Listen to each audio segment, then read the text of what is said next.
Bismillahirrahmanirrahim. Assalamualaikum warahmatullahi wabarakatuh. Bagaimana hari ini kabarnya? Alhamdulillahirrabbilalamin.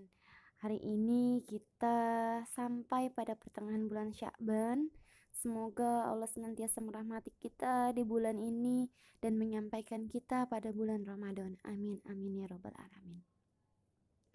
Baiklah, untuk kali ini kita akan belajar bahasa Indonesia dengan bab berbahasa persuasi. Apa sih persuasi itu? Atau apa sih kalimat persuasi itu? Langsung saja kita lihat. Pengertian dan isi teks persuasi. Teks persuasi adalah teks dengan fungsi utama untuk mempengaruhi pembaca untuk memiliki pendapat, perasaan, atau perbuatan yang sama. Jadi, dari pengertian ini dapat kita simpulkan bahwa teks persuasi itu adalah suatu teks ajakan di mana ajakan tersebut yang dibuat oleh narator untuk mempengaruhi para pembaca. Isi teks persuasi sendiri itu terdiri dari 3 komponen atau 3 hal. Yang pertama ada argumentasi atau pendapat, yang kedua ada fakta, dan yang ketiga ada ajakan. Di mana di dalam ajakan ini kita harus menuliskan hal-hal yang kita ingin lakukan, yang ingin kita orang lain lakukan terhadap apa yang kita tuliskan. Ajakan dalam teks persuasi. Ajakan dalam teks persuasi ini ada 2 macam. Yang pertama tersurat, yang artinya adalah tertulis nyata di dalam teks tersebut, dan yang kedua yaitu tersirat. Untuk teks yang tersurat, salah satu contohnya yaitu kata-kata yang biasa digunakan itu adalah kata harus, kata sebaiknya, hendaknya, usahakanlah, jangan, hindarilah, dan sejenisnya. Contoh, janganlah buang sampah sembarangan. Untuk kata tersirat yaitu adalah ajakan tersebut tidak tertulis nyata dari teks yang ada, namun itu ada dari inti bacaan tersebut. Contohnya, untuk teks tersirat ini maksudnya adalah tersembunyi di balik pertanyaan.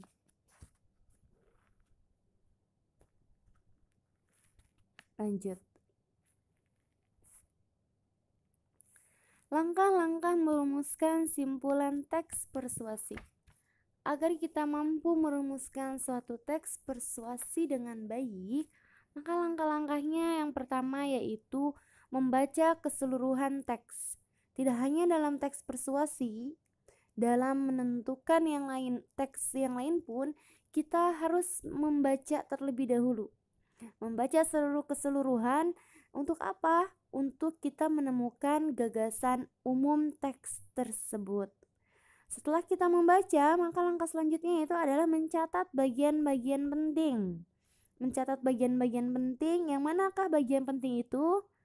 Yang sudah dijelaskan di bab sebelumnya bahwa ide pokok dari suatu bacaan atau suatu kalimat itu terletak di awal atau di akhir paragraf.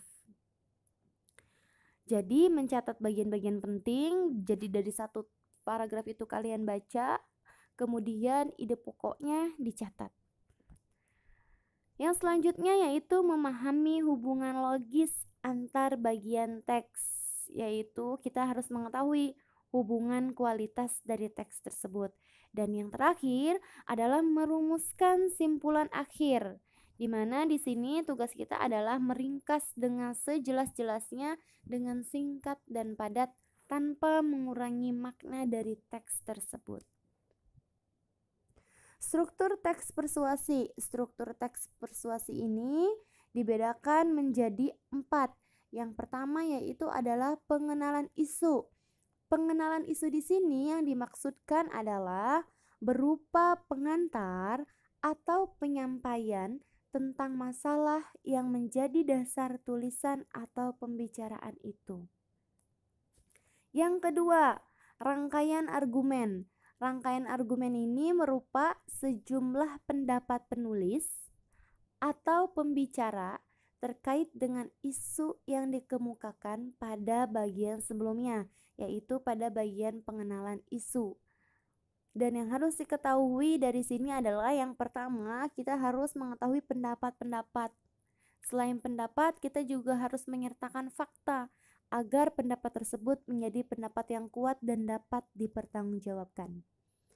Yang ketiga yaitu pernyataan ajakan atau ajakan-ajakan, yakni sebagai inti dari teks persuasi yang di dalamnya dinyatakan dorongan kepada pembaca atau pendengarnya untuk melakukan sesuatu.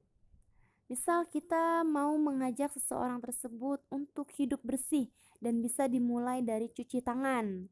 Atau yang lagi hits hari ini adalah pandemi COVID-19. Kita ajak seluruh orang untuk ayo lakukan gerakan mencuci tangan dengan baik dan benar, serta kita lampirkan bagaimana cara-caranya, seperti itu. Untuk langkah yang terakhir yaitu adalah penegasan kembali, di mana di dalam penegasan ini terdiri dari dua hal yang harus diperhatikan, yaitu ada simpulan dan ada rangkuman. Penegasan ini maksudnya yaitu adalah penegasan kembali atas pernyataan sebelumnya yang biasanya ditandai dengan ungkapan seperti demikianlah, dengan demikian, atau oleh karena itu.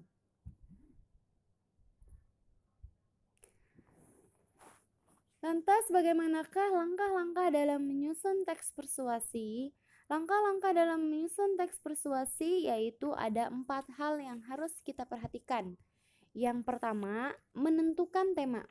Penentuan tema ini sangat penting dalam menentukan suatu bacaan atau dalam menentukan suatu karya tulis. Setelah itu kita lakukan susunan perincian.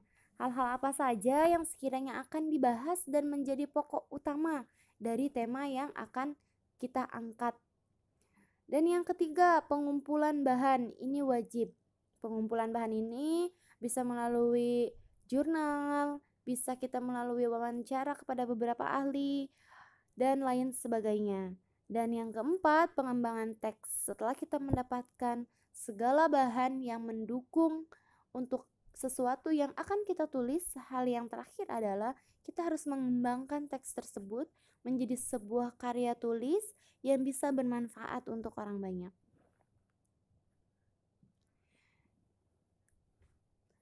Kaidah-kaidah kebahasaan teks persuasif ini pun merupakan satu hal penting yang harus diperhatikan dalam menyusun karya tulis.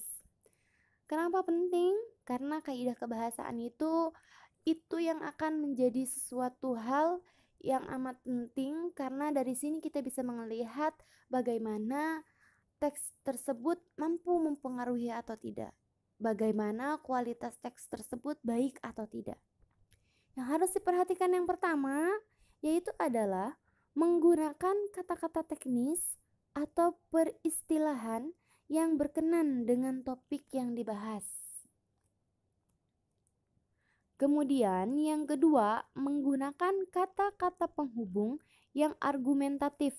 Argumentatif ini di sini maksudnya adalah penuh dengan pendapat. Misalnya, jika, sebab, karena, dengan demikian, akibatnya, dan oleh karena itu. Ya, baik, demikianlah yang dapat Ustazah sampaikan untuk materi kali ini.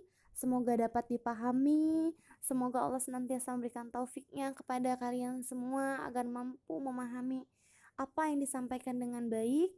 Dan jika ada yang tidak ingin dimengerti dan ingin ditanyakan, silahkan tulis di kolom komentar atau kalian bisa langsung email Ustazah.